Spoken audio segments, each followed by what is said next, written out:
Remand पर, क्योंकि यहाँ पर दलीलें दी जा रही हैं, तो क्या कोर्ट रूम से कुछ जानकारी आपको मिल पा रही है? क्या क्या दलीलें दी जा रही हैं ईडी की तरफ से, अरविंद केजरीवाल के वकीलों की तरफ से? बिल्कुल, देखिए जिस तरीके से एएसजी राजू ने कोर्ट में दलील रखी है और उन्होंने साफ तौर से कहा है कि पीएमएलए के विभिन्न प्रावधानों के तहत दिल्ली के मुख्यमंत्री अरविंद केजरीवाल को गिरफ्तार किया गया है। उनकी गिरफ्तारी की जानकारी उनके परिजनों को भी दे दी गई है। साथ ही अरविंद केजरीवाल को भी बता दिया गया है कि उन्हें किस आधार पर गिरफ्तार किया गया और जो जांच है वो किस तरीके से आगे बढ़ रही है। हालांकि जो रिमांड की बात है वो 10 दिनों की रिमांड ईडी की तरफ से मांगी गई है। हालांकि इस रिमांड का विरोध अभिषेक मनु सिंह भी कर रहे हैं और जो उनके साथ सहयोगी वकील हैं वो कर रहे हैं। लगातार दोनों पक्ष अपनी अपनी दलीलें कोर्ट के सामने रख रहे हैं। कोर्ट दोनों पक्षों की दलील सुन रहा है। अब देखने वाली बात ये होगी कि कोर्ट कितने दिनों की रिमांड मंजूर करती है। ठीक है बलराम, मैं आऊंगी आपके पास। नीरज गौड़, बिजी न्यूज संवाददाता, मेरे साथ राउज एवेन्यू कोर्ट से जुड़ रहे हैं। राउज एवेन्यू कोर्ट के बाहर, क्योंकि नीरज आप मौजूद है कोर्ट रूम में, अंदर क्या कुछ चल रहा है, क्या कोई जानकारी आप तक आ पा रही है? कुछ बता पाएंगे आप दर्शकों को?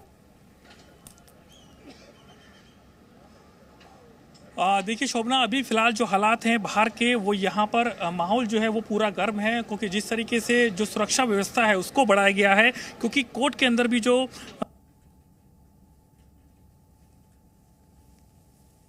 नीरज से हमारा संपर्क टूट गया है। आप बताइए बलराम।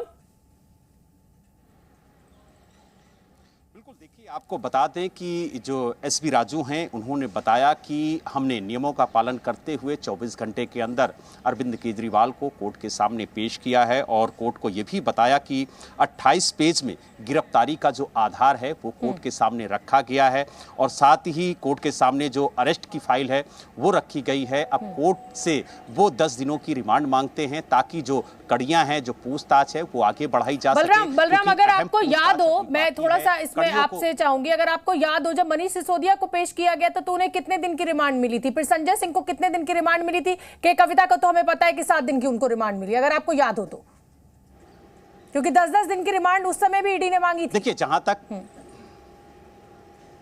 बिल्कुल, देखिए 10 दिनों की रिमांड मांगी थी, लेकिन मुझे याद है कि लगभग 5 दिनों की रिमांड पहली बार उन्हें दी गई थी और 2 बार रिमांड मांगी गई थी मनीष सिसोदिया की, और उसके बाद दूसरी बार जब उन्हें रिमांड दी गई थी तो 3 दिनों की दी गई थी, यानी 8 दिनों तक उन्हें रिमांड पर रखा गया था और उसके बाद उन्हें कोर्ट में पेश किया गया था। और उसके बाद ईडी ने यह कहा था कि हमने पूछताछ में काफी अहम जानकारी हासिल की है और उसको लेकर के जल्द ही हम कोर्ट को अवगत भी कराएंगे। हालांकि जिस तरीके से चार्जशीट दाखिल की गई और मनीष सिसोदिया का नाम उसमें,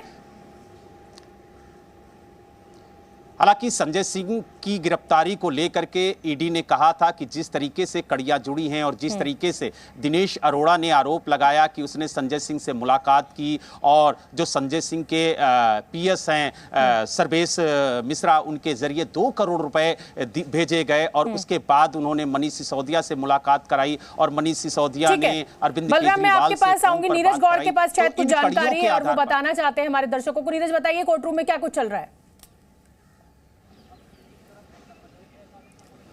देखिए अभी फिलहाल कोर्ट रूम में ये चल रहा है कि कोर्ट को बताया गया कि 28 पेज में गिरफ्तारी के आधार का उल्लेख किया गया है। वहीं इसी के साथ में कोर्ट के सामने जो अरेस्ट फाइल है वो रखी गई है और ये बताया जा रहा है कि आखिरकार में अरविंद केजरीवाल की गिरफ्तारी क्यों जरूरी थी ईडी को। ये जो आधार हैं वो फिलहाल जो हैं ईडी की तरफ से रखे जा रहे हैं और अब देखना यह होगा कि आखिरकार में अरविंद केजरीवाल के जो वकील हैं वो किस तरीके से उनकी गिरफ्तारी का विरोध करते हैं। लेकिन मैं आपको बताऊं कि अभी जो फिलहाल राउज एवेन्यू कोर्ट के बाद यहाँ पर पहुंच रहे थे उनको लगातार डिटेन किया गया और डिटेन करने के बाद में जो आउटर दिल्ली का इलाका है नरेला और अलीपुर, वहां पर उनको ले जाया गया है और इसी के साथ जो है अंदर भी जो आर्गुमेंट है वो लगातार चल रहा है, लगातार जो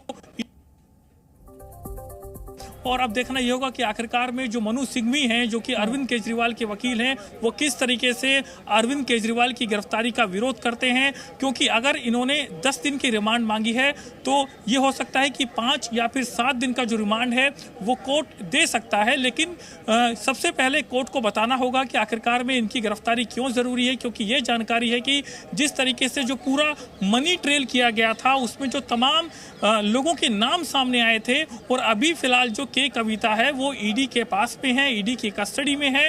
तो ये जरूर हो सकता है कि आमने सामने बैठा करके दोनों से पूछताछ की जाए और आने वाले दिनों के भीतर अगर बिल्कुल ठीक है, बिल्कुल मैं आऊंगी आपके पास, नीरज मैं आपके पास आऊंगी।